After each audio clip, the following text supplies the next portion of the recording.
Hello and welcome back to our podcast, Ayahuasca Assisted Therapy, with an old friend, Dr. Scott. So nice to have you back on the podcast. Thank you for coming.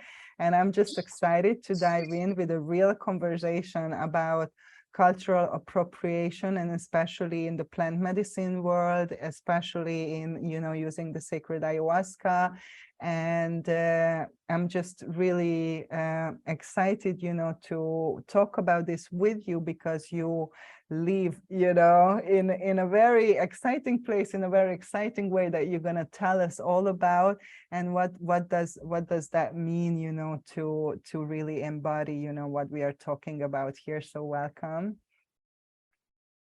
Thanks, Nina. It's great to see you again. So I'm actually living in the rainforest in Ecuador with an indigenous tribe, a Quechua tribe, and it's been just under 2 years now.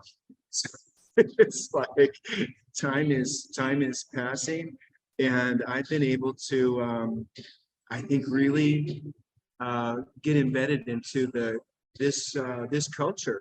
Now, this culture is old as as the Amazon, and they've been here since before the Amazon was called the Amazon. And I don't think a lot of people understand or know this, but there are very few plant medicine centric indigenous communities left here in this part of the Amazon. So the forces of modernization have really caused a lot of homogenization of the indigenous culture. So in other words, you have the national education system that is schools that speak Spanish and really teach nationalistic agendas and tell the indigenous that they're backwards and they're uninformed, and many of them are left behind. And then you have the other forces. You've got the industrial forces. Petroleum interests had a huge impact on the indigenous. They've murdered so many of the indigenous. They've taken their lands and their territories, and luckily there is a constitution that has given the indigenous their ancestral lands. And these are sovereign nations. These are independent nations now, and they're really left to their on their own. And so, which means there's a lot of poverty, and so a lot of forces that are going on, and of course, deforestation. That's a big deal, and we're talking about, I think it's 170 acres per minute are being destroyed in the Amazon through deforestation, and that's horrible. And that's like 78 million acres a year, and with that comes all of the species and the flora and the fauna, that many of these things have not even been discovered by science yet. So, and with that, with the deforestation comes the delocation of the indigenous that live in these jungles that are being ravaged. Actually, it's interesting. You'd think that logging was the biggest culprit in deforestation, and it's not true. It's farming, big farms, these big agricultural farms. That's what's causing most of the deforestation. So lots going on.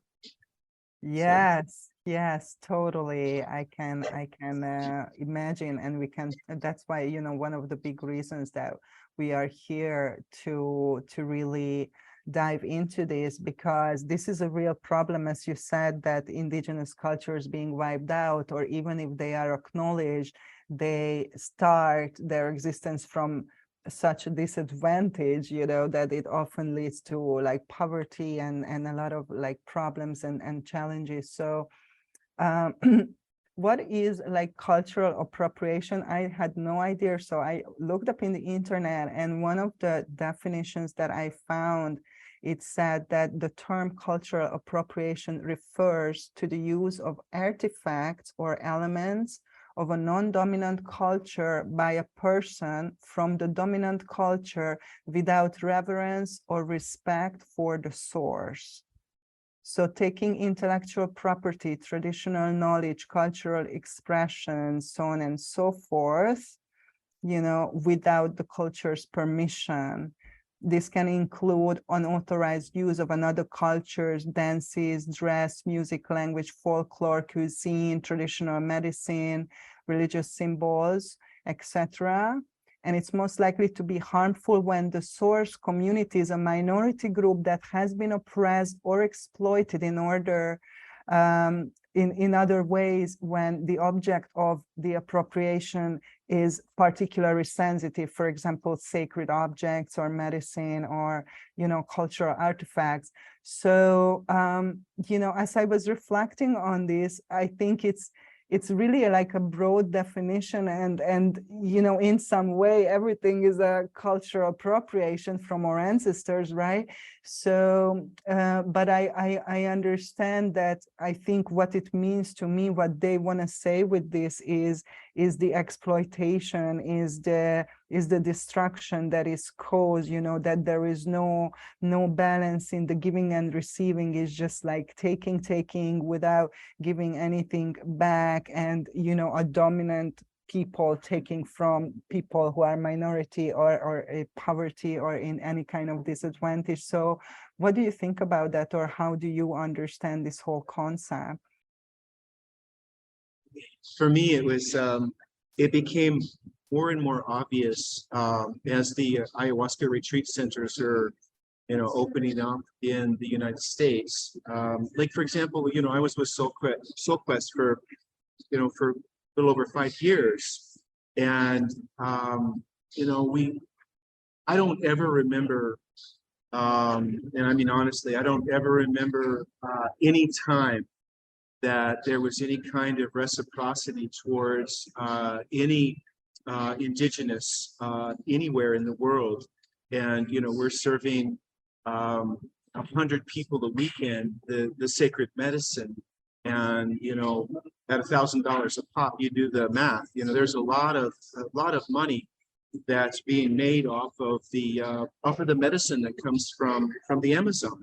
And then when you look at you know, the symbols, the use of the culture, occasionally there were some taitas or some, you know, indigenous shaman or medicine men or women that would be leading a ceremony, but it was really more just do a ceremony and present the medicine and make up your own flow of ceremony, and not really with the reverence and the gratitude towards those that are the purveyors of the original purveyors of medicine.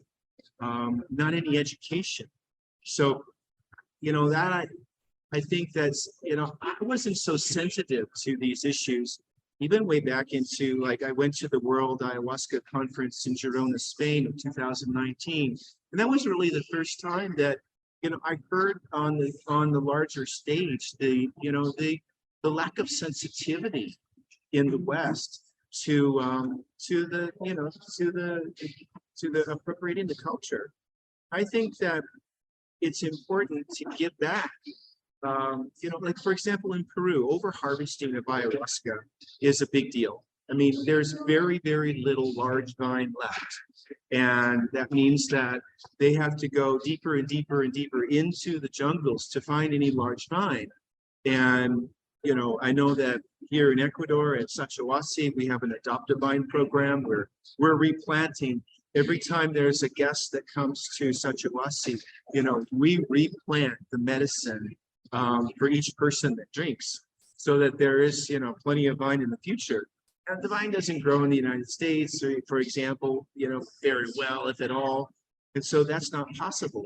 But there, I would think that with the over harvesting in Peru, and so many people, you know, are going to Peru, it's not endangered in Colombia or in Ecuador. At least I hope not yet. I mean, I know it's not yet, but I hope not in the future is what I meant to say. But those are things that we need to be aware of. You know, if we're in the United States using this medicine that comes from the Amazon basin, and we're not doing anything to help replant, that's huge. I mean, that's a huge thing. And I really think that the people that are serving the medicine need to involve the indigenous. They need to be a part of their training. They need to, you know, invite them to the ceremonies and host them. You know, I think that they should be doing the ceremonies. I mean, you know, a gringo ceremony is not the same as an indigenous ceremony. I mean, it's not. There's, you know, the intention is good. It's good, but we're looking at, like at Sacha Wasi, where I am, we have the pure indigenous. They're not mestizo. They're not, you know, like most of us gringos, you know, we're like German, Italian, you know, French, you know, Spanish, you know, all these different bloodlines that have been mixed through, you know, the generations. These are pure. These people, their bloodlines are, you know, like I said, they're older than the, you know, the Amazon. And with that, these families have passed down these, you know, secret recipes. You know, there are ways that they make the medicine. We get some people, like our medicine at Sacha Wasi is not that thick molasses type of medicine that you get.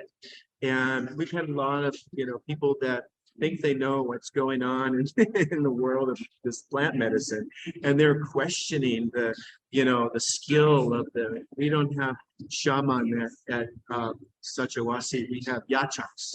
Yachak is the Quechua word for shaman, and medicine man. Army yachak is the female, the woman shaman, and they're questioning their recipe, how they make it, you know, this sort of thing. And because it's liquidy, it's not this thick molasses stuff. And it's like, they're like, what do you mean? You know, this is how we make it. You know, we made it this way for, you know, for generations and generations. And the reason why they make it that way is they have an abundance of leaves and vine. So they don't have to do this reduction and get every ounce of, you know, medicine out of the vine and out of the leaf. So they cook it in one 12-hour day, you know, not 3 or 4 like a lot of people do. And medicine is powerful, strong. And sometimes they have a couple of little secret ingredients that they have that they don't share, and other leaves. And you know, I don't know if it's just that people are not, you know, not aware that there are different types of ayahuasca blends out there. And you know, there's a lot of, I think there's a lot of criticism. It's like really an ayahuasca cult, I call it. It's like, this is the way it's supposed to be, rather than, you know, let's find out the way it's supposed to be from the indigenous, not from the gringo that's saying, you know, hey, it's supposed to be this big molasses. Well, that's exactly, I wanted to ask you that question. So it's great that we are here, which is, what is the authentic use of ayahuasca? Is that an authentic use? Because as you said, so many tribes, so many different, you know, different countries, we can say, who are in the Amazon basin and the tradition, and even the newer traditions of, you know, the Santa Daime, Umbanda, other types of just frameworks to approach and to work with this medicine is so diverse. So what did you discover? Is there one thing that everything come from, or it was just all people started to use it and develop their own way of working with it that they passed that down through their lineage? Well, so help me understand your question a little better. You want to know what's unique about their... No, it's more like, is there an authentic use of ayahuasca? You know, when you say, okay, you are appropriating something, like, what is that I'm appropriating? Tell me, what is the right way? What is the authentic way? What is the indigenous way of doing this? Because the Sacha Wasi has their way, the Shipibos have their way, in Brazil they have their way of doing it, you know, and it's different way, right?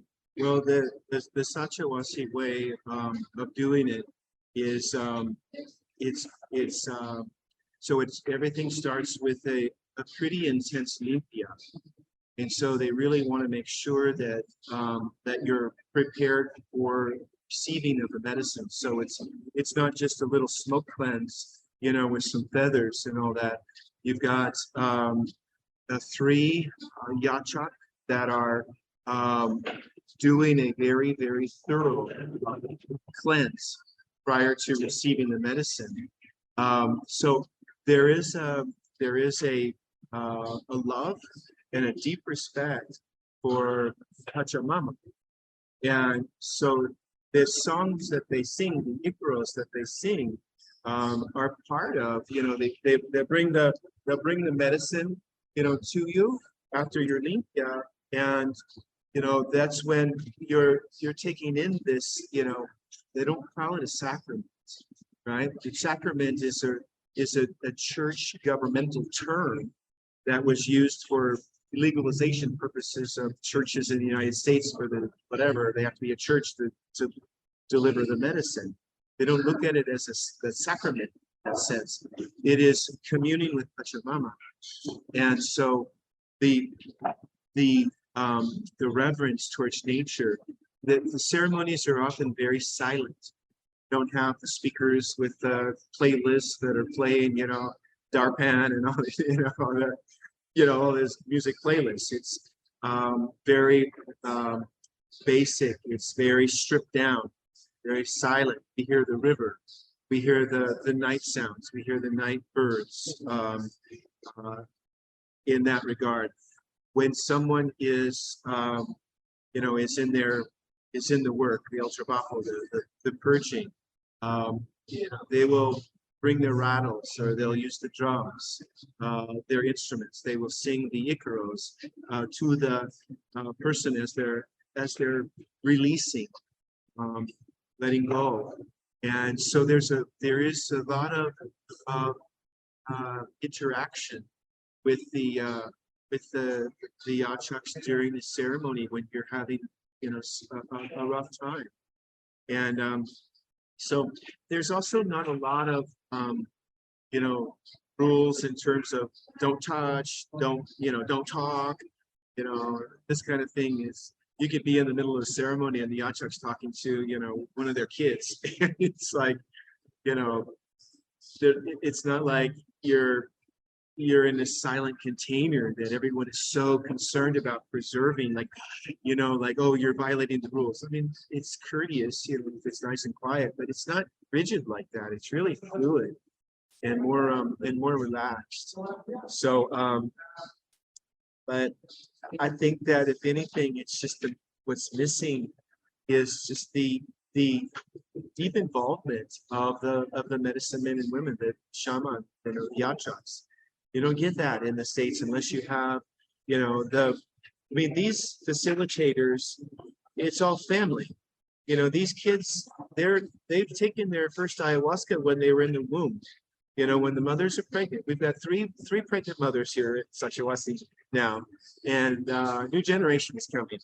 And they're, you know, they have the medicine. When they're little kids, they take the medicine. As they get older, then they start sitting in ceremonies. They're training the young as facilitators. So there are no Westerners during a ceremony that are facilitating. It's all indigenous. So I mean, I think that's you know, that's a pretty cool thing. I think that the ceremony is pretty stripped down. Yeah, it's pretty stripped down. So like tell us a little bit about, well, first of all, I'm interested to know that this was one of the reasons why you changed your life and gave up everything in the United States and you went to live there because you felt very strongly this imbalance and you wanted to do something more, or that was like not really your purpose. For me, the mission found me. I didn't seek it out. I had no intention of coming to the jungle. I had no intention of being a part of this movement now. It's kind of like by divine assignment. I found myself asking questions and leading in. You know, this is one of my little godchildren, This is Yutsu, and he's he's 5 years old. So what I found when I was here was a community that was just devastated by the pandemic. So there was a lot of starvation. People, had to, some of the men in the tribe had to go into town. I'm in town right now. Puyo is the nearest town to, it's about 30 minutes away by taxi in the jungle. And they had to come into town to get some work. They'd work 17 hours a day for about $5 a day. And they were not allowed to go home. So they worked for 2 or 3 weeks in a row. And they might be able to get a little bit of time off. It's horrible. So I came in right at the tail end of that, where there was a lot of poverty. As I came and started to ask questions, I really was curious about what they needed. And Jesus Dagua is the president of the tribal community, and he said the first thing that they needed is water, basics, water. So I did a little exploration, and I'm like, what do you need? What do you need? And so it's like the water that they had was coming through tiny little tubes, and it wasn't everywhere. It was just in a few places, and it wasn't clean. So one of the first things that I did was bring in large tubing construction, built a water treatment facility with filtration, water pressure tanks, great big reserves of water. So now water, they're a community that has clean water, drinkable, pure, clean water. And there isn't another indigenous community probably within 2 or 3 or 400 miles from here that has that. And so there are a number of indigenous people, communities around. There are 37 indigenous tribal communities in 6 Amazonian regions with 7 different type of nationalities. And, very few of them are plant medicine centric. So that was one of my big aha moments, is realizing that there is not a lot of plant medicine indigenous communities left. And so Sacha Wasi, the community there, is on the verge of extinction. So if they don't make it, that is one less lineage that's going to be lost. Making it means that they have to survive on all levels. So survival, their economy is based on cultural tourism. People coming to sit with the medicine, for example, or come to their sacred dances, or their to be with the tribal community and see what it's like to live or to stay in bamboo huts in primitive conditions, the way it's been done for a long time. And so when that was interfered with the pandemic and the vaccine and people not being able to fly, I was putting out like $3,000 or $4,000 a month just to help feed the tribe. And so that was almost 2 years ago, maybe a year and 9-10 months. And since then, we've done an awful lot. I could say today, the tribe is self-sufficient. They are thriving. They are using their own money. For example, today is the 1-year anniversary. Today, I'm so proud. Today is the 1-year anniversary of the Sacha Wasi Tribal Learning Center, which I had built with the help of a few friends. And, with this help, nothing was ever done that wasn't discussed within the tribe first. What do you need? Like the water. What do you need? Washer and dryer. What do you need? Electricity. What do you need? We need internet. We need school. We need medicine. And so in this period of time, we built the school. We've had teachers, volunteer teachers that have come from Germany and Spain and Great Britain, Australia, Poland, Denmark, United States, Switzerland, amazing. I'm so happy, and Russia. We just had wonderful, wonderful teachers. And so we also built a medical clinic that have doctors. So we now have an MD that is our medical director who, I have patients that come from 5 or 6 different tribal communities in the region, and they will come with problems that are because of the failure of the local medical system, because they view indigenous as they do as the super poor as being less than, and they don't give them the same treatment.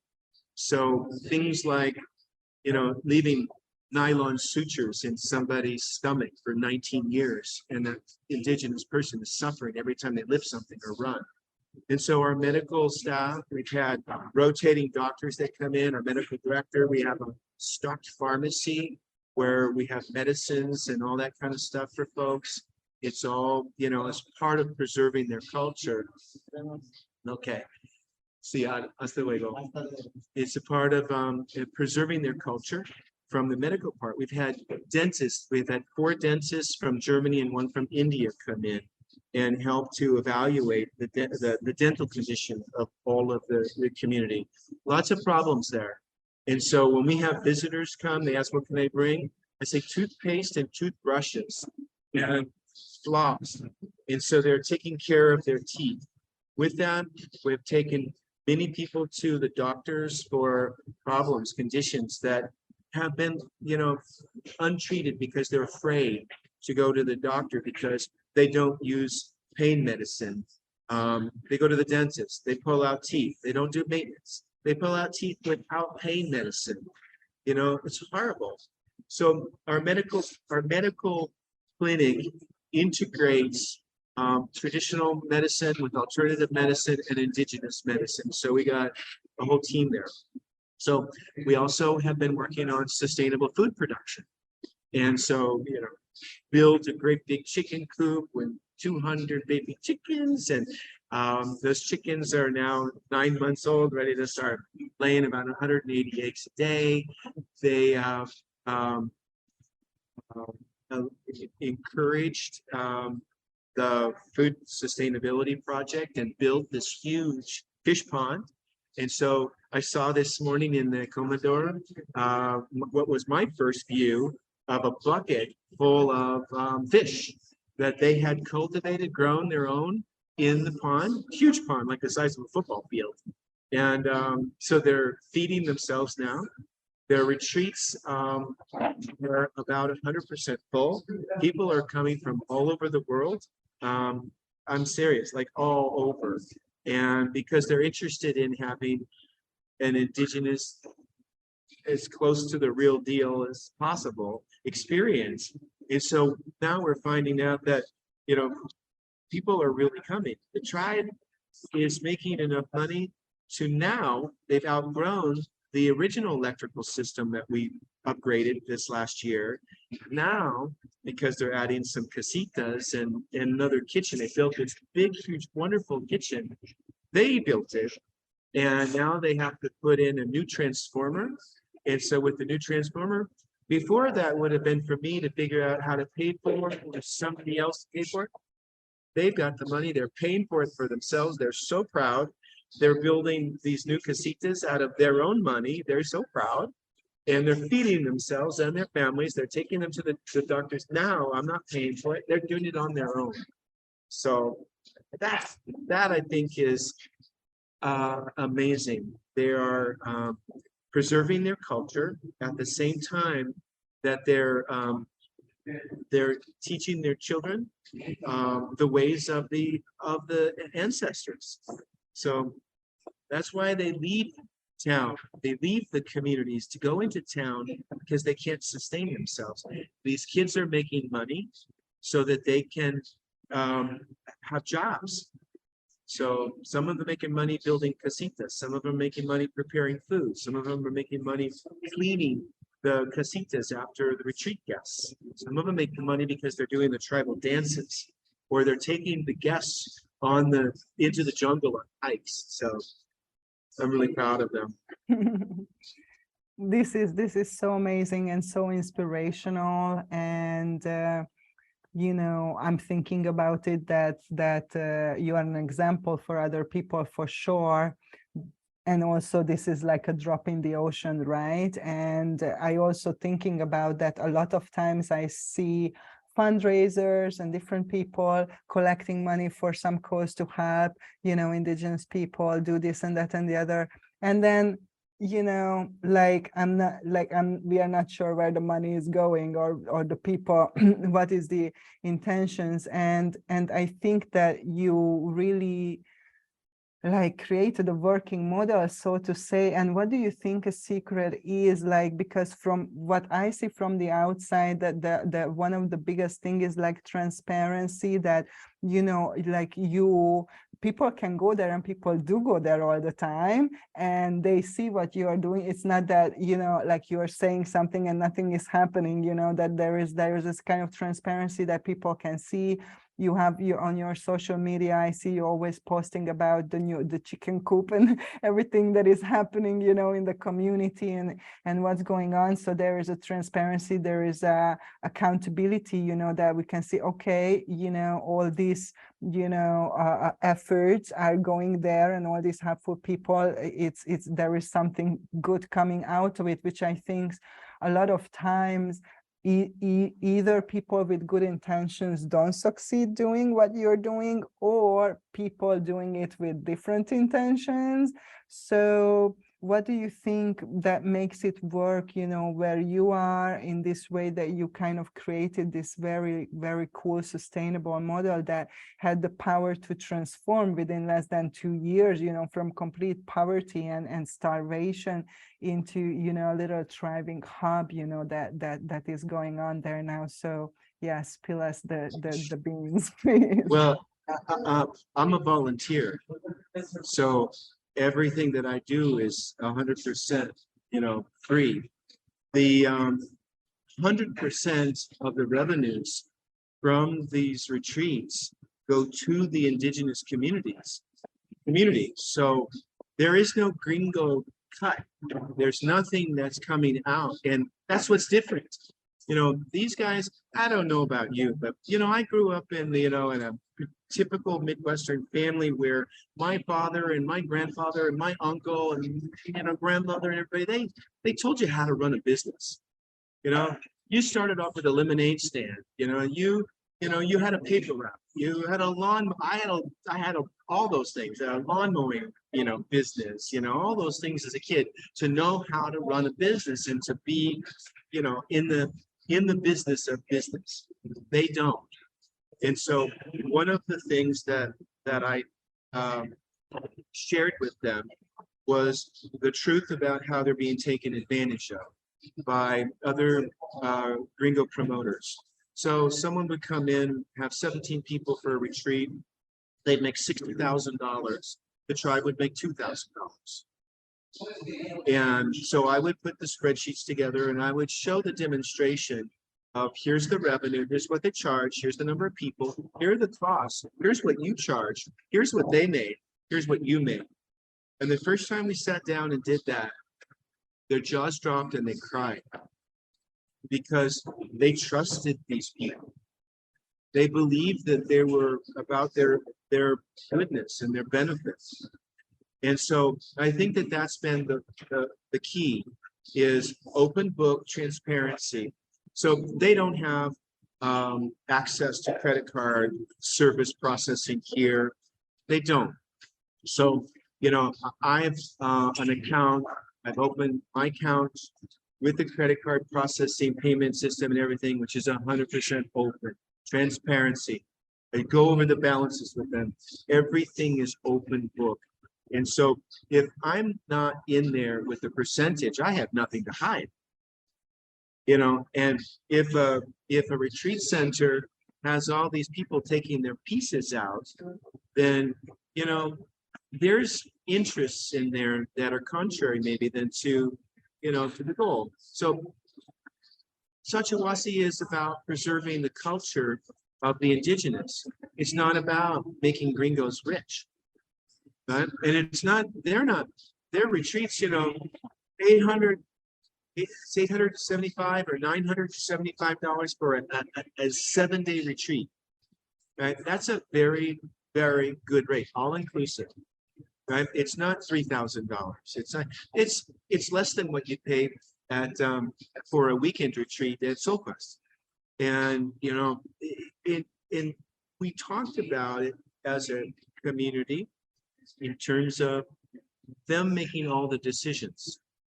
So I am, as a godfather, as a friend, as a brother, as an uncle, as a, you know, as a relation, and they treat me like family as I treat them like family. And there's a trust that was gained. And so that trust doesn't happen overnight. You know, we have really good friends of Sacha Wasi who are stepping up. For example, we have a friend of Sacha Wasi who is now building a veterans program, a dormitory for veterans and first responders. And so now we'll be able to, in their foundation, we'll be able to sponsor veterans and professional athletes and first responders and people that are in trauma and in trouble who need to have access to the plant medicine, and we'll have funding available so that will assist them in coming to work with the medicine. So, you know, that's the idea. We want to be able to help people come. We also have to be able to facilitate them and house them. So this is a new building that's being built that will house, I think it's around 6 to 8 women and 6 to 8 men in this one grand casita. And so that's huge. I mean, that's a wonderful gift. And so, you know, this is the idea. When our collaborators come in, they ask, what can we do? How can we contribute? And so I might be the person that's helping to facilitate the first conversation, but we always sit down with the tribe and say, what do you want? So we had an offer come in from a group that was from another country, and their attitude and their tone and their approach was very rough and very they everything that they did, they chiseled them down to nothing. They showed them no respect, and they said, we want this, we want this, we want this, and we'll pay you $15,000 a month. But that whole approach where they were going to tell them how to live in their community and accommodate them because they're going to make them $15,000. You know, the community came together and had their meeting, and they chose not to. They chose not to. And I said, I came by and said, what's going on? And they said, what do you think? And I said, I agree. I said, you'll make that on your own. You don't need to be enslaved by anybody, because that's been the history. So their pride is being restored. And it's really about us from the outside, helping to empower them. I don't make choices for them. I do not make choices for them. I help them to inform them and say, what would you like to do? So I think that's the key. Yes, that's amazing, definitely. And that obviously helps that you are living there, you know, and so you are part of the family or part of the community. That's your home, you know. So that I think, you know, contributes a lot. And I don't think that it's bad for people to train with indigenous people and get permission and serve the medicine or take the medicine somewhere. But definitely what you just mentioned, this huge imbalance of what they take out of it and what they give back, or if they give back at all, I think that has to be more balanced, you know. So what do you think, what would be a good model for people who, you know, they can obviously support communities like yours and causes that they know that legit, and they can go there and check it out? And what do you think that if somebody is running retreats in the States and that's what they want to do, and they make it like how can they give back, and what is that percentage you think that would be ethical and fair to say, hey, if you are making $100,000 and you are giving 2,000 to these people, that is not ethical, that is not fair? Well, I don't think they were giving 2,000 in that example. I think they gave nothing. But you know, that's a tough one. You know, I would think that the connection between those in the Amazon and those anywhere else in the world that are doing the medicine would be improved by visits. I think that there needs to be people coming to the Amazon and sitting with the medicine and training with these indigenous leaders continuously, and building bridges between the Amazon and wherever you're sitting with the medicine. So you're an extension of their family. You're like, for example, on the plant medicine path, you know, we're working on the Temple of the Sacred Plants. You know, this is a global church that has a temple retreat in, you know, in 7 different countries right now. We're working on creating this network so that when somebody is getting information about how we hold ceremony in Texas, you know, it's grounded in the traditions that came from the Amazon because they trained there. They're in connection with them. And there's the guidance and the leadership of the doctrine of the plant medicine that originates from the indigenous. So for us to be more humble and to say, we don't know, we come to you to know, tell us, you know, tell us, you know. And in this Temple of the Sacred Plants, you know, we're working on, this is a big project, and we're working on standardization. So the tribes are different, you know, and Peru is different than in Mexico, is different than in Ecuador, is different. But there is an opportunity to be grounded in the traditions, not make up our own. Like at SoulQuest, you know, I was the senior minister. My job was to make it up. Make it up. You know, in order to be a church and quack like a duck, walk like a duck, and swim like a duck, was make it up. And so we did a great job of making it up. And we'd have a, you know, I remember Taita Pedro coming in, and he was Taita from Putumayo, Colombia. And he was supposed to be the head of the church. But I remember him coming to me one time, pretty disappointed, because he confessed that all he was a, you know, like a performing clown. He did not have the respect and the position and the authority within the organization to lead it as it should be done. And so that's arrogance from the organization, where it's like, wait a minute, we don't know this stuff.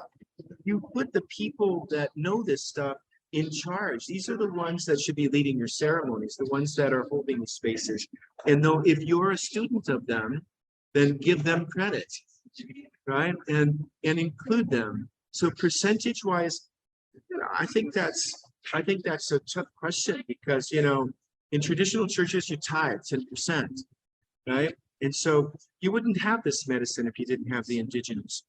And this medicine, there is great sacrifice that many have gone through to keep their cultures alive and training, you know, their families. So this is like, you know, ancient knowledge. What's that worth?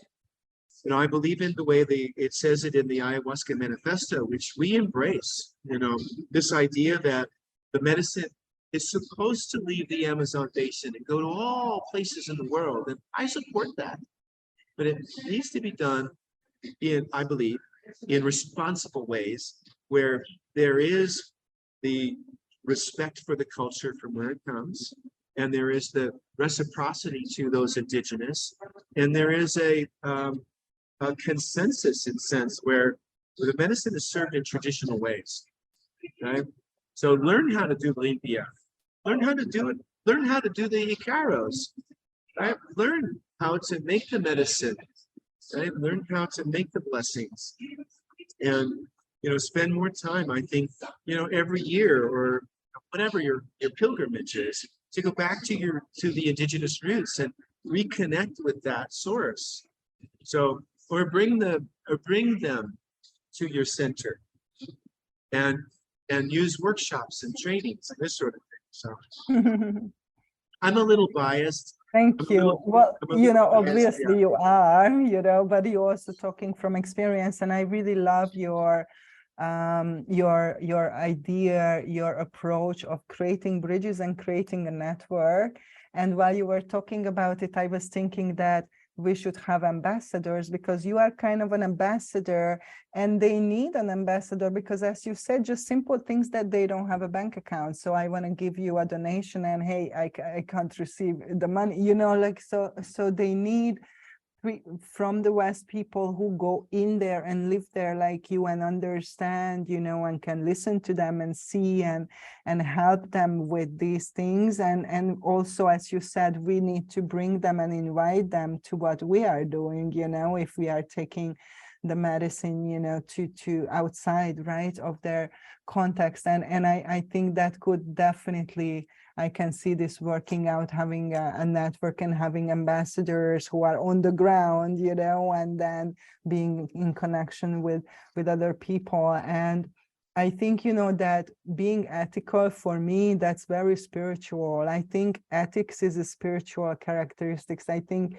like, if you're spiritual, you're ethical. That's the whole point of it, and I think ethics means to create the right relationships with everything, with people, with the earth, with things, and to treat others and to treat things as part of us, that reflects that ethos, that connectedness, as you were talking about with the Sacha Wasi and the Pachamama and the earth and the connectedness.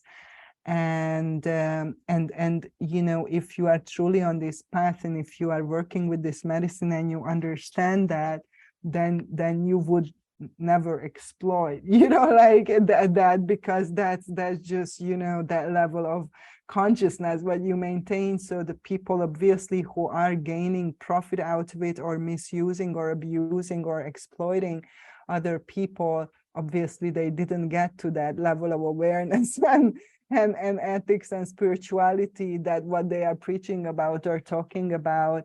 And I think that's kind of important to understand. And I really appreciate that you are just doing it, like so many people talking about it, or let's collect money or something, but you went there and you're just making this happen, and I think that's something like super amazing, super inspirational. And anybody who listens to this podcast, if you want to come on board, if you want to join, if you want to be an ambassador, if you want to be a helper, like if you want to participate, if you want to go to Scott's place and check it out, then definitely get in touch with Dr. Scott. We're going to share his information in the description.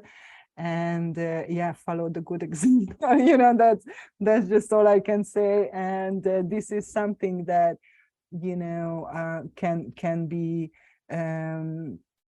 can be like a win-win for everybody, right? And we can all like benefit, from this like new psychedelic renaissance, as they say it in the West. But definitely that commercial, that greedy, that arrogant type of mindset. And as you were saying, people coming in and demanding things and ordering, people around, like that's just something that we have to disobey and say no to, I think, and come up with different alternatives and come up with good examples and show people, that it can be done differently. And you are one person, and you look how much difference you made. Of course, I know you have connections, you've been involved in this for a long time, you've been in the church, all of that, but still, like, look the difference one person can make. And think about that, how much power you have as an individual to make a difference. So instead of just talking about things, and reading and listening, which is great, like, think about what you can do like in your life, you to be part of it and to bring more equality and more recognition and more just, you know, treating each other in a different way. And this is definitely something that we can learn from the indigenous people, and I'm sure you can testify to that, right? I mean, we had at SoQuest, for example, over 60 people that went through the Being True to You program for integration, psychospiritual integration training. I mean, these are resources. These are all people that have great skills to help Westerners who are coming to this medicine in the Amazon. I mean, these are the bridges. You know, for the people that are leaning towards this plant medicine path, it's adopting a tribe. It's like, so you find a community somewhere, you hear about it, and maybe lean into that a little bit and ask the questions like I did. What do you need? You know, I'm so humbled. I am so humbled by the outpouring and the generosity of people who they read a little bit ahead of time when they're coming, and they see that, you know, that this is about preserving their culture, and they ask, what can I bring? What can I do? And we've had some wonderful folks who have come who, when they asked, I said, well, they really need things for the school, right? They need notebooks, and they need pencils and crayons, and this one woman had purchased a wonderful, you know, cards and learning cards and, you know, educational materials that cost a lot of money, and shipped them over, and came up. They, you know, you had to pay extra for the shipping, but she went through that extra effort. So it might be, if you're going to a retreat center that uses, or that, you know, has indigenous people that are facilitating ceremonies, it might not be the retreat center, but the indigenous that are holding the ceremony. It might be finding out from them, you know, what they need, because, you know, people may think that these shaman or these, you know, yakshiks or medicine men or these sacred, holy, pious people, you know, they go from ceremony and they put their jeans on and they go to the cart and they sell their, you know, their souvenirs or their stuff to be able to put beans and rice on the table. You know, it's like, these people are real people. They have families. They've got bills to pay. They've got to make money. And, you know, after their ceremony, they might be out in the chakra. They might be, you know, planting or doing something, but they may need things. And this is, you know, it's like the mentality. It's like, do you think that they made very much money in that ceremony? They might have made, you know, a couple $100. And you might have received a life-changing experience from this individual. So, you know, you went to a gringo retreat where, I use that word, I don't mean to be disrespectful to anyone. I'm a gringo. But there's this idea that if there's indigenous, there's shaman, if there are people that are there, let's find out what they need. Ask them, right? Ask the organizers of the retreat, how is this structured? Right? Where does this money go? Where does the family, or usually the tribals, the facilitators, or the ceremony shaman or whatever, are families, tribes, families. You know, what do they need?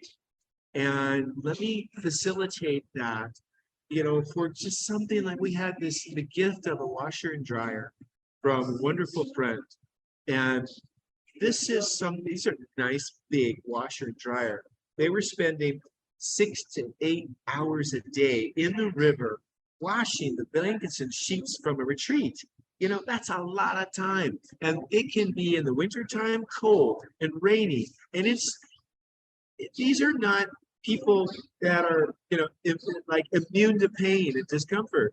They feel cold just like you do. They feel knuckles burning and, you know, chapped lips and everything, just like all of us.